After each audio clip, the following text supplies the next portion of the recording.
You understand me, King J? I debate, bro. I don't have a 10-hour woman video at? downloaded to none of y'all. Where your woman at, Swab? Right here. How do I get out of this? Y'all niggas. Right here. Don't even If worry about y'all it. keep it up, I'm out of here. Yeah, come on, man. Man, Man, tell hey, them to leave Keith, me what up? I want to alone. talk about the I'm debate about trying the to Moors. teach. I want to talk about the debate about the Moors, and I want to talk about, is it okay to introduce AI ability into I your want to Okay, debate? teach. so Charles, to that. So even then, using AI, I'm you have to gone, be able, man. you have to be able to correct it, right? Just I'm because out of you here, ask a man. These niggas question, don't want to let me teach, you man. have. Hold Yeah, on, brother. I mean, I'm not okay with introducing AI anyway. But if you are able to clean it up at that, I guess that impress certain people. I'm But out I'm of here, just not man. there, bro. When we're Not in, it's impressive, but you. So, do you have a problem with the sources that AI draws from?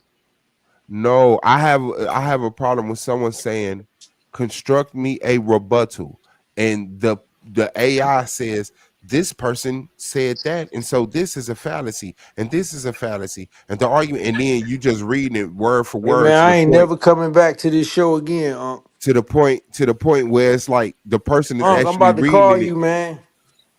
Where Just your hang to the phone point at? where the person is actually so good. reading it and saying your opposition. He not even framing it from his perspective. The negative, the opposition. Like, yeah, bro, I'm not cool with that. My brain ain't failed me yet, my nigga. And I don't make outlandish claims that I gotta sit up here You and know, redefine stuff.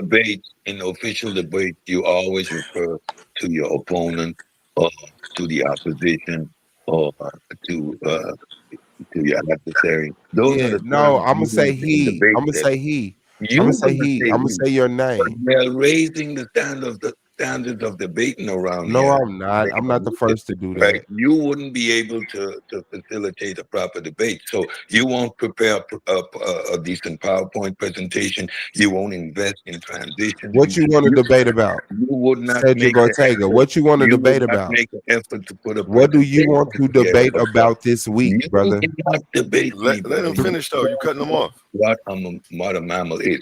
So what I'm talking about is we're up in the level of debating over here, the standards of presentation, the quality of the product, because people are viewing, right?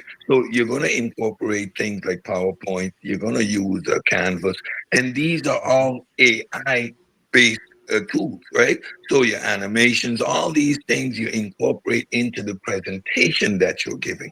So your use of AI is unavoidable at this stage in the development. So you won't be able to debate on these platforms.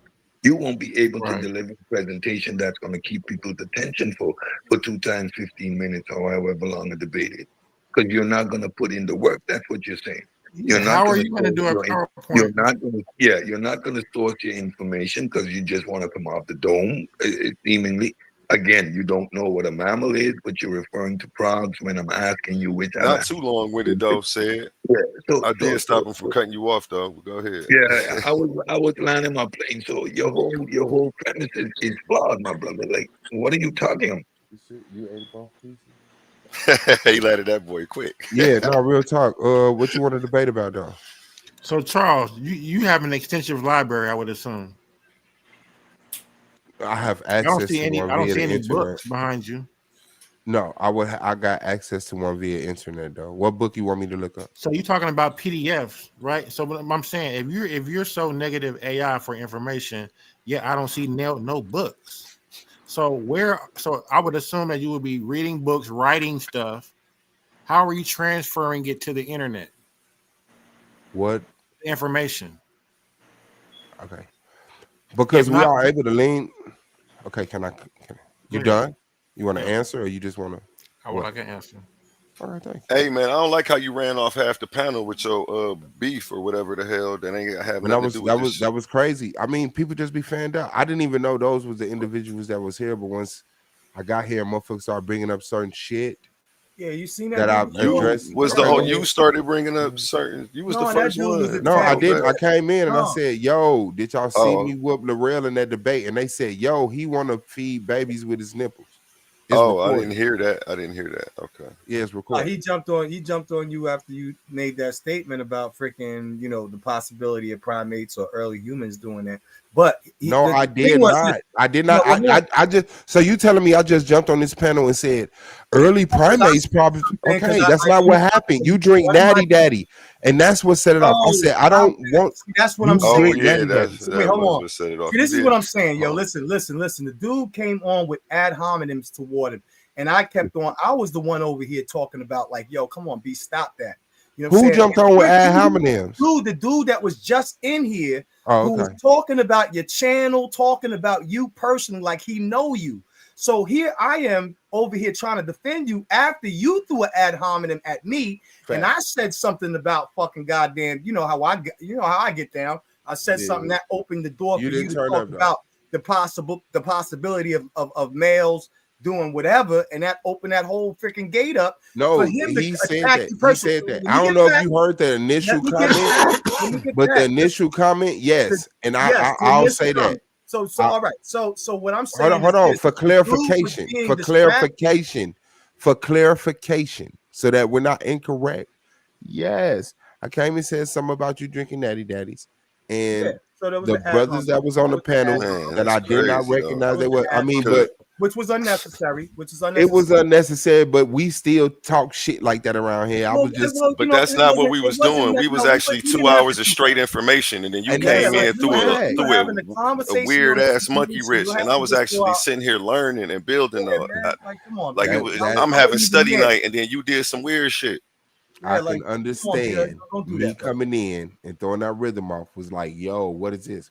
But then it got escalated to something else. I'll take accountability for what I did. Yeah, All I right. came in and All said, right. hey, yo, hey, niggas being too serious, man. Close that motherfucking book. What y'all on? Okay, bet. But we All right, still been on there for right about an after hour Okay, though. bet. right after you But threw the ad hom, some dude came up in here with a whole heap of ad homs for you. How interesting is that? But I still said, you know what I'm saying, to dude, like, yo, don't do that, man. You trolling now. yes, You know what you I'm didn't saying? turn So I up. still You were defended you on that forgiven and you were angle, patient. even though I didn't have to, but I did because Yeah. at the end of the day, you know what I'm saying, we were having a discussion here. You know what I mean? Trying to have an intellectual, you know So what I'm let's get saying? back to it. Yes, you were. Yeah, you know, yeah. Yes, you were. But yeah, no, to that, and I guess I'll reply to the question. Yeah, no, I have no problem with people looking up books, looking up sources, but expressing their thought.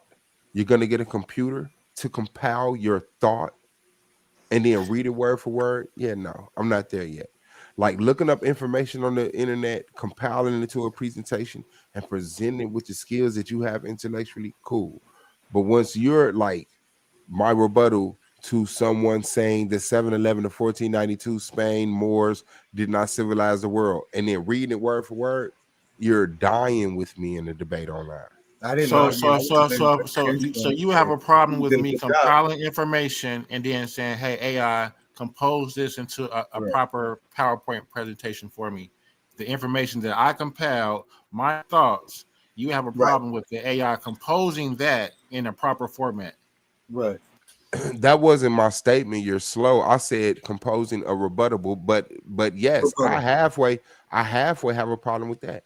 Looking up information and then asking AI to build you a debate, going to debateai.com and then Can I debating people. Yeah, bro. Like can I ask you a just fall question, out. Swar? Can I ask you a question, Swar? I can't stop you, God. Do you use Google? Yes. AI is a steroided version of Google. And I understand your point that when you're doing debates, Yeah. the debate platform has to establish if AI is considered an acceptable source or not. I understand what you're saying. But when we're debating on these platforms, we're not debating according to Lincoln Douglas debate rules. I do. So someone from academia can come and critique us and say, I don't like this, I don't like that. But we're living in 2025. So a limited use of AI should be allowed. The debate platform has to establish what they feel is a primary source, what they feel is not a primary source, Right. and what rules you can use. I don't know what A1's rules are, but if he says you can use AI, then you can do that. If he says no, then you can't do it. Yeah. There's nothing wrong with They're AI. using it in academic fields as well, in scholarly institutions, colleges and stuff are incorporating some form of AI. It's not like you can use it to answer your test questions and what have you, or write your thesis or your essays. You know what I'm saying? You're not allowed to do that because it's easy to pretty much know when AI is doing that for you. However, you know what I'm saying, if you're trying to find sources and you're looking for counter arguments and stuff like that, you're already formulating your debate within your own mind. You're only using AI as a tool. So in that aspect, I say, you know when somebody's leaning on the AI more so than their own knowledge. You know what I'm saying? I agree. I agree with you, Zion Warchild, but herein lies the problem. There are a lot of people who like to use AI and don't read books and are not academic. Right. They want to argue with you based Yeah. on a point. They'll come in and tell you, I know nothing about the point, Google it. And then when you pull up sources from books, whether digital or not, then Right. they want to champion and say that they want an argument where they didn't know what they was talking about. Right. And Right. it happened to me already. Right. So I know that Yeah. happens. That's why I use that one book, you know what I'm saying? Because I've read that so many times. My mom had bought me that when I was 15, you know what I'm saying? In my last debate, Naeem Akbar's Breaking the Psychological Chains. You know what I'm saying? I read that book when I was young, you know what I'm saying? Great book about psychology of imagery, you know what I'm saying? And yeah, I think it's important to read the source. If you're gonna get the articles, read your sources, you know what I'm saying? Read them fully. You know what I'm saying? Don't just freaking daggone find a little paragraph that suits your point and you didn't even read the conclusion yet. You know what I'm saying? Just to slap it in there. Yeah. You know what I mean? That's bullshit. That's But lazy then Zion, scholarship. Yeah. but then Zion, here comes the problem. When you're talking to people on YouTube, some of them don't even know what a primary source is. So they're arguing based on what they think a primary source is. The break down the whole debate, mention the primary source, mention a whole bunch of archaeology and tell you archaeology is the primary source. Right. That's not how it works. Right. There's Someone's primary opinion is not a sources. primary source. There's That's primary their opinion. sources, secondary sources, and tertiary sources. You know what I'm saying? So you can get something from, like if you're talking about Bible or something like that, you're getting straight from like the Masoretic, like they was talking about earlier, the Septuagint. You know what I'm saying? Those would be, considered primary sources to a degree. No, they wouldn't. No, they wouldn't, brother. I would No. say a secondary source if you want to, whatever, what have you. You know what I mean? But here's what. Since you don't have anything else to refer back to besides maybe the Dead Sea Scrolls, which you brought up earlier, then okay, you know what I mean? But here's what I think we need to do, and this is just a suggestion to A1. What you should do, A1, is have someone come on here or do it yourself and explain what primary sources are, tertiary sources, and do sort of a training so when you're dealing with debates in the future, you have already established what a primary source is in scholarship, as opposed to letting people just say, I quoted something and now I quote a primary source. No, it doesn't work that way. So you have to establish those things, A1, before you go into debate league, and then you wouldn't have these problems, which I'm sure you probably did, and nobody's listening to you.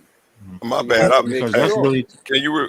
because that's really just My bad. hearsay Go ahead. without the I was primary. gonna say, what do you think the problem was again? I was. A primary would be like a. sources. Go ahead. You were talking No, I about was the going to say Semitic premise. a primary would be something like a stela. Some form of okay. It could be But archaeology. secondary sources It and could be written tertiary on the sources. pottery. Right. You should be also able to utilize. So even in academia, they want you to be able to provide primary sources, but not solely primary sources.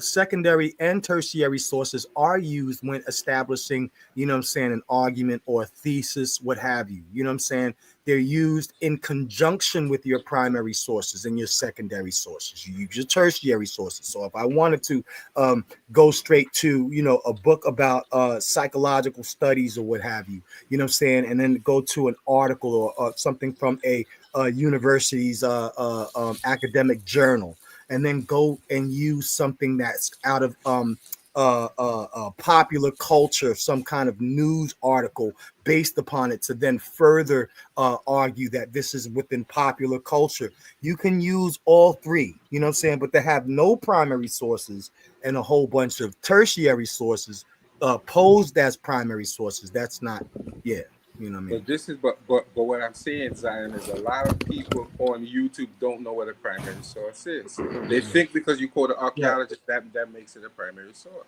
Right. It does not. A primary source is if you go directly to the source, like let's say you're talking about ancient Kemet. You can look at the stele directly. You can take And a read it. picture of the stele, Right. and that's considered a primary source. Right. Sometimes, in some cases, some facsimiles are considered primary sources. And this is what we have to establish. Once you can see the original writing, it is a primary source. Something like the TLA Gotcha. is in between whether it's a primary source or not. Because in the TLA, you see the actual glyph, but the glyphs are not arranged in the way that they would be arranged on the wall. But the glyphs are there. So now, that's an argument. If I'm in a debate and I put up the TLA, somebody could say, that's not a primary source, even Right. though it's being allowed to use. But if I strictly use TLA, then somebody can argue that that's not necessarily a primary source. They want to see a picture of the actual thing. You know, they want to see some image of the actual thing, whether you can read it or not. They can see that and a breakdown of the actual thing. So if the source is to be critiqued, someone who may be able to read the language to come on and point to that and say, it doesn't say that. And herein lies the problem with Gotcha. AI and all these other things. People just Right. rely on AI and thinking Right. that's cool when you're in. It's cool when you're on YouTube. But we have to put these things together so if professionals come on and we want to write a paper, we can make it presentable in academia using all of these sources to get the response that we want. And a lot of people on YouTube don't know that. They're arguing from a standpoint of just not knowing. And just like the brother there said, he's not familiar with AI, so he doesn't understand what it is and how you use it. That So we is need to come on. crazy that you just did that. I fucking understand that. Yeah. What I'm saying is that I don't rely on AI to write my rebuttal. Okay, I'm I gonna can say, even rely okay, on AI down but to look where you're pull me going up again. certain sources. But When look I where you're ask going again. You're what taking it somewhere civilizations, else. why you talking while I'm talking? You're Like we all taking it just shut up but and let bro, you you're talk taking it politely. somewhere else. We just You're going into all ad shut up homs and let again. you talk, It right? has So now I nothing to want to do with reply you to the personally. remark that you made about me Brother, personally, saying I did can I not finish? understand AI. Can I finish? No, Can I brother. finish? I mean, no. I See? would like I would like to You, there we, interject you to see? explain that it's not that Right. I don't The problem understand is not you AI. interjecting. The problem is you want to But I just don't know do it who you first. are, but I don't personality worship. All I'm saying is that if you talk that That has long and then nothing make a to do with personal statement personality. about me, I should be able to interject and I clarify don't have and let I you don't have continue. a problem with you making the statement. But you Okay, have to well be there it is aggressive then. and curse. Express yourself better. I It's did not not about say whether I you didn't do it or not. understand AI. I said I did not yet accept it writing a whole full rebuttal for you. Okay. I'm Well, still relying on I my apologize. organic intelligence to I do that. apologize. I apologize. Hmm. I apologize. So Charles, so Suave, did the rebuttal debunk your information? Was it because it sounded No, like no. no? And I proved it didn't. I proved that the conversation was, did the Moors civilize the world? His rebuttal was based off the sentence, did the Moors bring advanced technology to medieval Spain? And then it brought up, well, your opponent is being facetious or fallacious in the point that is bringing up Egypt and Ethiopia. And I'm saying, well, you said, did the Moors civilize the world, meaning the world that they knew of? They knew about Egypt, they knew about Ethiopia. So, yes, based upon what you just typed in there, it brought up these fallacies. But in all reality, it wasn't a fallacy because Egypt and Ethiopia was included in the premise. So I didn't see the debate. So when you talk about the Moors and civilization, so are you talking about after 1492, or are you Between talking about 711 and 1492. between what dates? 711 and 1492. So even that period before before the expulsion. Yeah. Okay. So can I ask you who you are identifying as the Moors? I'm identifying the Moors because I was the negative with the premise, with the affirmative defined them as, which were the Muslim inhabitants of North Africa. Okay. So you do know when we talk about like the converso Jews, right? So there were two groups. There were the Marranos, and then there were the conversos. The conversos was the Jewish ones, and then the Marranos were the Moorish ones that were expelled from the Iberian Peninsula. It's two groups. It was the Jewish group, and it was the Moorish group. Are you aware of that? The Marranos and the conversos. Yes, sir. Okay. So only one was okay. So the Jews, right, that were expelled, are they not synonymous with the Moors? Are they not? Are they the same group, or like what? I did. The conversation was, did the Moors civilize the world? Did the Moors civilize the world, sir? I don't understand that for from Now 7 we to 11. stupid. We were so No, smart one sentence ago. Now but we I'm don't trying. understand No, the brother, English thing. I'm very smart. I'm just Did trying to the get a Moors proper civilize context. the world? Due to your studies, you've read a lot of books. You got an extensive library right there in So the when same house. in Did the 611 Moors AD civilize the when world, sir? Tariq hold on, you said 711. So 649 when Tariq IBN comes into in Got Islam, nothing to do with it. 711 to 1492. that's 50 years later. So Islam comes 711 into 1492. brother. I'm just talking about when did Islam come And I'm into talking about the West Africa? debate and the premise that that the affirmative set from 711 to 1492. Did the Moors civilize the world, sir? What did he mean by civilized? God damn. Yeah, because they were slaves during that time. Shit, how the fuck they civilized? Okay. So I mean, that's what I'm saying. Answer the question. That's all I'm asking. From 711 to 1492, did the Moors civilize the world, brother? Okay, so do you want to talk about like the Empire of Ghana? Was that like Whatever you need, whatever information the that you want to Sonic present. Dynasty? You want to talk about Mansa Musa? He didn't bring up Mansa Musa. I brought up No, Mansa he Musa. brought up Mansa Musa in the question. He asked me, was he a Moor? I said, no, he's dead, but he was when he was alive. He was a Moor. Yeah. Okay, so would that be part of civilization? That would be a civilization. That's an empire. But they did not civilize the world. The Like they known world, became a civilization. the known world, they did. The known world, Egypt. Mansa Musa civilized Egypt, sir? From Timbuktu. He went all the way to Did Mecca. Mansa Musa civilize Egypt? No. Did Mansa Musa know about Egypt? Yes. Did Mansa Musa civilize Ethiopia? No. Did he know about Ethiopia? Yes. No, because the Moors went into Spain Did and Mansa Musa build civilized an a group empire? of white Yes. people who were down on their luck.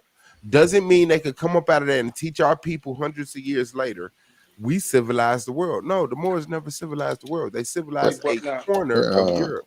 We're talking about like a practical definition of civilized, right? Yes, 7-Eleven, that was yeah, that was the that's known a world to them. nonsense argument. Hey, real quick, can I say something to the host? What's up, Shook? Hey man, my bag, man. Listen, real quick. I came in Ump chat and seen the link. I ain't know this was your stream, man. I apologize, man. I was, I ain't mean to come on your shit like that because I don't even know you, dog. It's all right, man. I'm just trying to keep the peace. I don't Yeah, like all man. that old ass beef. I've been watching this shit for years, and I always thought it was the worst. When that shit pop up, I would change the channel. I just want the information.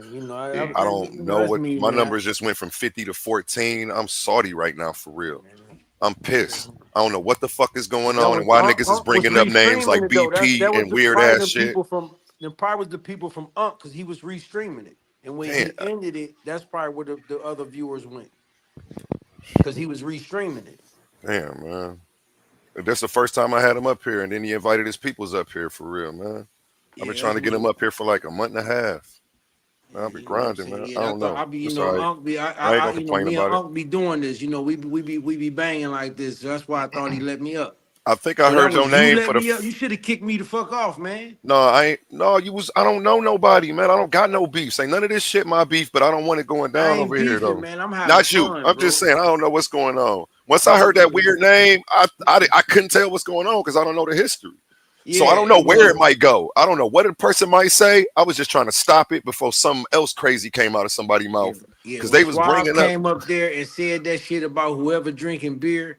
That's why I said I don't want to have a conversation with a dude who want to use his nipple as a pacifier. Okay. That's what That's the only reason. That's when I unmuted my mic. Listen back to it. I'm not tripping on. I'm not tripping on that one of y'all though. Look, I ain't tripping on that one of y'all. Suave, my homie. I'm upset with him. I'm not tripping on that one of y'all. Suave, my homie. I'm upset with him, but he's not about to stop being my homie. Whatever beef y'all got, it ain't got nothing to do with me either though. But y'all cool. I think I heard your name for the first time the other day. Yeah, my bad. I ain't even got no beef with Suave. These niggas don't like me, man. I ain't got no problem with him, man. He just don't like me. I was scared. I didn't know what was going on. Like when I leave, ask Suave what I ever did to him. You showed a picture of him on the debate. I was lost. Like man to man. Let's get it out the way now. Fuck it. Let's get it out. Air it out. Shug. Now listen, Shug. Like we lost all the viewers. Just get it out the way. In all honesty, about 10 years ago. No, I ain't been on here that long. No, I know. No exaggeration. Suge, a dude named D1 or something like that. It was like 3 of them. DS1. They said, remember, I'm Pink Sheets. They used to call me Pink Sheets because I used to go live with my camera on like this. Don't do this to yourself. Hold on, man. Listen, bro. And my sheets were pink. I'm married. I have a wife. She put pink sheets on the bed, right? Now my son come from out of town. He's staying in Indianapolis. I'm staying in Gary. I'm sitting on the beds debating. My son comes in, sit on the bed, and he eventually lays down. So Suge and them come out like, this nigga gay. He got a whole little boy laying across his bed. No, we not gonna do that shit. No, man. See, Swab, don't lie. Listen, y'all. I wasn't even on YouTube. When I came on YouTube, they told me about the shit. I didn't even know these Who is niggas. they? Who is they? Lying, man. Who is they? DS1. Okay, so you know I'm not lying, right? Nigga, you lying about me. Brother, you joined right in with the shit. Bro. You joined right in with the shit. You didn't say, hey, I didn't see that shit. I don't know. You said, hey, Pink Sheets, you gay. You got a boy on your bed. That was you. Host, did y'all hear how he just said, I do lying, man? Don't lie on me, dog.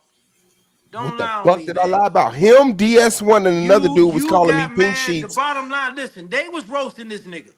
And listen, you joined in. Come on, listen, I met DS1 on a whole nother panel. Y'all know how YouTube shit go. Then when you show we got coming up. Hold up. Then they doing a stream about him. I come to DS1 chat. I don't know. I'm new to YouTube. I jumped on the panel. The shit was funny. I ain't say shit about you though, bro. Don't lie on me, man. I hold my own. Whatever I do, I say it, nigga. I didn't even know you, man. You mad at whoever was fucking with DS1, nigga. I ain't do shit to you, nigga. That's a memory. You're just the nigga that's still around that keeps bringing up stupid shit. You had a man in your bed at 3 o'clock in the morning with my son, and that's what they was roasting you about.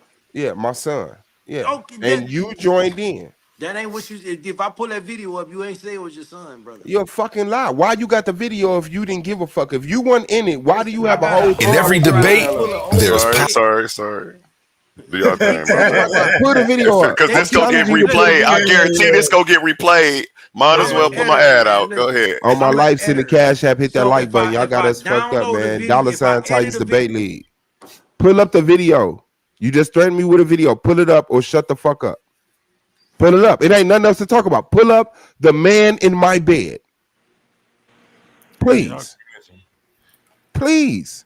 I believe it's in the bed from 10 years ago. Now this was about 8 to 10 years ago. Why does he still have that video? How do y'all still remember stuff like that? Why did he just admit he had a 10-hour video downloaded to his computer of I me? ain't had shit to do with it, y'all. But you got the video. The dude he talked. But you got the video. Pull up the video. You don't got pull up the video of something you don't got nothing to do about. Like, listen, knowing y'all being bullshitted. He has nothing to do with it, but he still has the video 10 years later. Yeah, he don't know me. He's not my enemy, but he has a 10-hour video of me downloaded to his computer. Talk over this dude, man. He has a 10-hour video of me downloaded to his computer, but he don't know me. Let's keep this real, bro.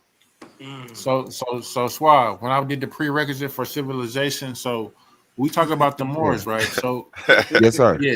This ain't over. Hold up. One more. I just want to hear what Suge got to, because maybe we can end this beef today. Suge ain't gotta say nothing but play the video. If I could patch up a beef between two people and we can move on as black men, that'd be dope right now. Because that shit was weird and I don't like it, bro. And it messed my look. Let me chill. It messed my numbers. My numbers just went from 50 to 15, bro. I'm salty right now, bro.